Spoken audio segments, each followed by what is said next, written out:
Hello everyone. So today marks the 1 month mark for these videos. Not really 1 month. I started this last month, last Wednesday. So this is 4 weeks in, and I'm quite surprised that I was able to do this quite regularly, every day, every weekday as I intended. It, I'm still not committing to this. It's still like, let's see how it goes and everything. Of course, I'll talk about this in a different video. So today I'm just going to go straight into the highlights. First one, by $100 million offers. Always try and incorporate short-term immediate wins for a client. Be creative. They just need to know they are on the right path and they made the right decision trusting you and your business. Right. So this book is quite informative for me because I don't really read these type of books. And after reading the book, I didn't really find this book to be my kind of book. I prefer books with more theory and everything. But there are a lot of insights into this book, which because I don't read these kind of books, it's still useful. It's useful to mix it up a little, all in all the time. And the highlight is quite straightforward. Again, I think if you are trying to decide a offering for a customer, and the value add for the customer comes much later, it's it's not just difficult to sell, but it's also difficult to keep the customer. You may be able to sell your product once, but then the next time it's much harder because the way human psyches work. We do need short-term wins. Yeah, long-term wins. We like to think that okay, we want that, but we do need short-term wins to see that okay, something's happening. It's just how our brain works. And again, we have discussed few things like how dopamine affects brains and how brains work and everything. It's a whole different thing. But again, this is what, for example, if you're going to buy something, you also would want to see something, even a small win, small short-term win, and that's what the author is saying over here. They just need to know they're on the right path. So include a short-term win. Let's move on. Think again. The absence of conflict is not harmony; it's apathy. This is, I think, this comes up, or the concept at least comes up different times in the book where the author points out conflict is not necessarily bad, and sometimes you do need healthy amount of conflict within teams. There's this saying: if two people in business always agree, one of them is redundant or one of them is useless. So if you're always agreeing with everything your team is doing, then what value are you adding? And I'm not saying that okay, that you should have conflict for the sake of having conflict, but you should bring diversity within the team. If you legitimately cannot find anything to disagree in the team, then maybe you're not looking at all the diverse viewpoints. Practically speaking, you would have items to disagree with. And again, conflict can, many people interpret conflict in various degrees. So it's not really conflict in terms of large scale conflict, fights and wars, and it's not that. It's just having healthy amount of disagreement within the team. So there is this food for discussion. And if there is absence of conflicts, it's apathy. People just don't care. Okay, this is happening, fine. Let's just do it and forget about it. It's apathy. And you don't want that. That hurts your team much more than conflict does. So encourage conflict and have methods of working with conflict, as in have methods of reaching solutions to various disagreements. Answer is not in avoiding conflict. Let's move on. 7.5 lessons about the brain. Your brain's most important job is to control your body, to manage allostasis by predicting energy needs before they arise so you can efficiently make worthwhile movements and survive. Your brain continuously invests your energy in the hopes of earning a good return, such as food, shelter, affection, or physical protection, so you can perform nature's most vital task, passing your genes to the next generation. Right. So, this concept has come up before in one of the previous highlights, I think, few days back. And this book, like the central theme is, what's the brain really for? It's not for thinking. That's the point of this book. The brain is to manage your body, the body's budget more specifically, like this highlight says, allostasis, managing the budget, the energy needs, and where does the energy need to go within the body, and then Of course, it also does this by predicting energy needs before they arise. So you can make worthwhile movements, efficiently make worthwhile movements and survive. That's the point. The brain wants to keep you alive. Survival, really. And survival and reproduction, for example, it keeps you healthy. It keeps you fit. Sorry, it keeps you alive so that you perform the nature's most vital task, passing your genes to the next generation. That's really what the bodies are supposed to do, and brain. That's the brain's most important job, really. So yeah, let's move on. The voltage effect. Oh, this is a long one. So I'm just going to quickly read it. If you want, I'm going to scroll through and you can pause and read it. So to achieve high voltage, you must check each of the five vital signs: false positives, misjudging the representatives of an initial population or situation, spillovers, and prohibitive costs. Any of these alone can sink your ship. Once you clear these five hurdles, however, there is more you can do to improve your probability of success at scale. You can design the right incentives, use marginal thinking to make the most of your resources, and stay lean and effective as you grow.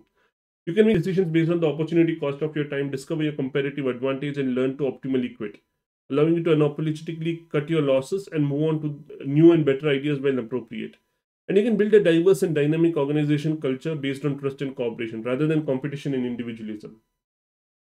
Well, so this is from the end of the book where the author has kind of summarized the whole book, the various chapters. So the book is structured in this way that these are the five vital signs, which kind of which you have to check before you can. Um, how do I put this? These are the things that you have to keep in mind because if these are failing, then you cannot scale. There's something wrong with the scaling proposition. Your idea just won't scale. And once you clear these five hurdles, there are other things you can do to improve probability of success at scale. This book is all about scaling. So you can decide the right incentives, use marginal thinking, all of this. Again, you can pause and read it. I'm not going to read it again. So there is not much I can cover over this apart from just covering the whole book. So if you're really interested in this, read the book. It's a good book.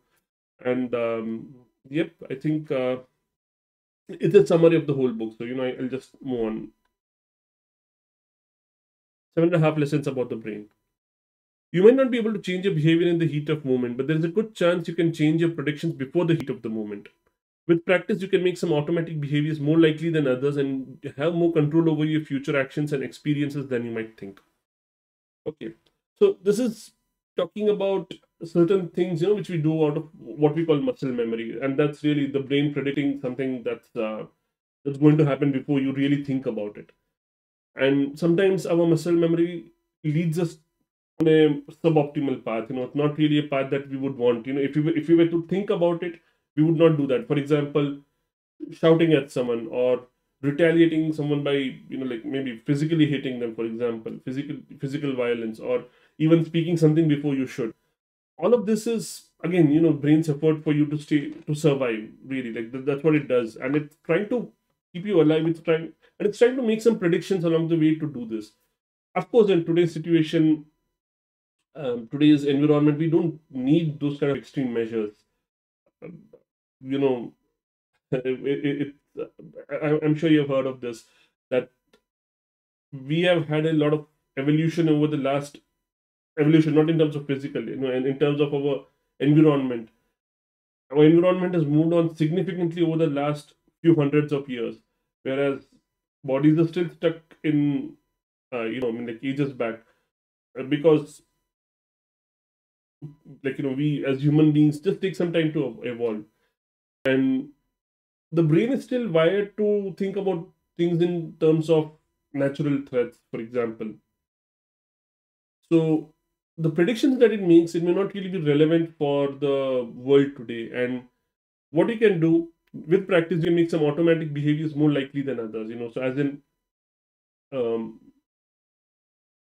I really can't think of any examples of automatic behaviors that you can inculcate. But yeah, the idea is, of course, the book covers it. But the idea is, you avoid behaviors like, for example, speaking without thinking, things like that, or whatever things that usually people tend to regret after they do it. Actions such as that. Um, so change those actions with something else, and make those more likely, and that happens with practice. So yeah, let's move on. Mind for numbers. Misplaced persistence can create unnecessary challenges with math and science. Okay, so this is referring to the idea where if you're trying to, for example, if you're trying to memorize something and you just can't get it, and you're persisting at it, you're forcing yourself that, okay, no, I have to do this. I have to try to understand this. I have to try and memorize this, for example. And in this case, with the author's point is, with math and science, it's an unnecessary challenge. What you need is rather you take a break from the problem and go into the diffuse thinking mode. So there are two different modes of thinking the author talks about, in the focused thinking and diffuse thinking. So the persistence locks you into this focused thinking. You're focused on one particular problem and you cannot get tunnel visioned.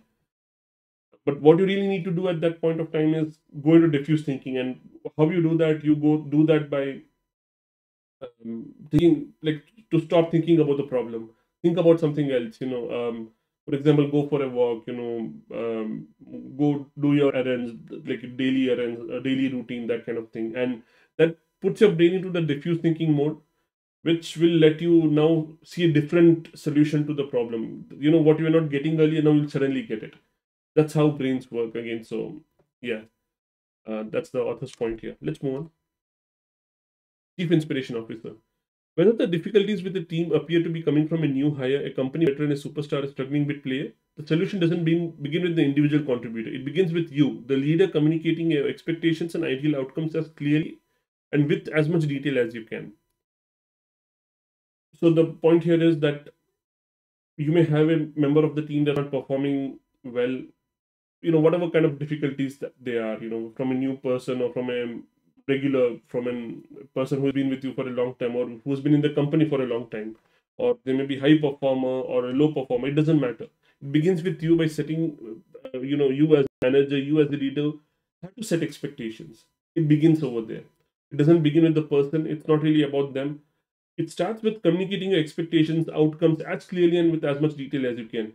This is mirrored again with, in a lot of other books. For example, Extreme Ownership and many other books. I can't really think of titles right now where it appears, but it's a recurring thought. It's a recurring idea that the responsibility lies with the leader, how to communicate ideas, and of course, I'm not saying that the individual contributor has no role to play in this, but it begins with the leader. It ends with them, and it starts with communicating your expectations as a leader and the outcome that you would want, and then you take it forward. It does not begin with the individual contributor. It may, I mean, of course, you may realize that, okay, this it's not working out over time, but it doesn't begin with the individual contributor. The problem is not there. The problem is with the leader communicating expectations. All right, let's move on. Cues.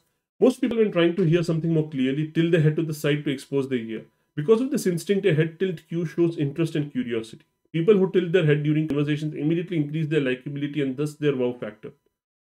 So this book is about different cues, different behaviors that we automatically do, right? And I mean, the idea is to make it less automatic or more intentional, more deliberate. And this is one such cue. Like the author says, tilt your head slightly so you're exposing the ear, and that shows that you're interested, and that increases likability. Well, not much more to say over here, so let's move on. Ingredients. Okay, this highlight is just because I thought it was fun. There's not much, over here. So this book is about how different ingredients are, how do I put this? Like how different ingredients of different food items, how they affect your body, really. And like there is this scenario where somebody is saying, "My body is a temple. I only put the best food over there," something like that. It's a common saying, "My body is a temple. I only eat the best," something like that. And so the chemist is saying, chemist hold a hard scientific view of, the food that we put in our bodies. So your body is a large, mostly empty space into which only priests are allowed. Like one view of temple. I mean, I won't hold much water over here. It's I won't talk more about this. It's just a funny quote I found in a book. So let's move on. Getting things done. Thinking in a concentrated manner to define desired outcomes and requisite next actions is something few people feel they have to do until they have to. But in truth, it's the most effective means available for making wishes a reality. So I think this line is, it is concise, but it is kind of difficult to understand. But this is essentially what I have mentioned earlier as well. That when you're trying to define, like when you're trying to put down a task in your to-do list, just don't put the task. Put the first action item that you need to do. So if you have a project, like begin project one, like begin. Can't really think of a good example for a project right now, but okay, like let's say begin a website. So don't put begin a website. Make it more specific. It could be like buy a domain name, or it could be buy a hosting space, or it could be uh, like if you're a developer, set up the Git repository or whatever. Like write down the first action item, and that's the highlight is really talking about, well, not really about why it works, but again, the idea below it, why we are thinking of the first action item rather than just writing down the project name. And the idea is that, again, thinking in a concentrated manner or a focused manner to define desired outcomes, and the first next like the first action that you need to do, requisite next actions. So you already thought you need to do the project. What's the first action that you need to do next? Thinking about it is something that very few people feel they have to do, but in truth, that is the most effective way. That's the author's point. And that's the system of getting things done. You're not writing down the project name, you're writing down the first action item on the project. Let's move on. Choose yourself. I'm just going to read this quickly. The truly safe thing you can do is to try over and over again, to go for it, to get it to complete. Try it. Okay. If you want to read it, you can pause and read it. But again, I don't know much about it, so I'm just going to skip it. And with that, we are done with the highlights today. So this would be the 21st video, and I'm quite happy that I'm still doing this. And see you tomorrow, hopefully.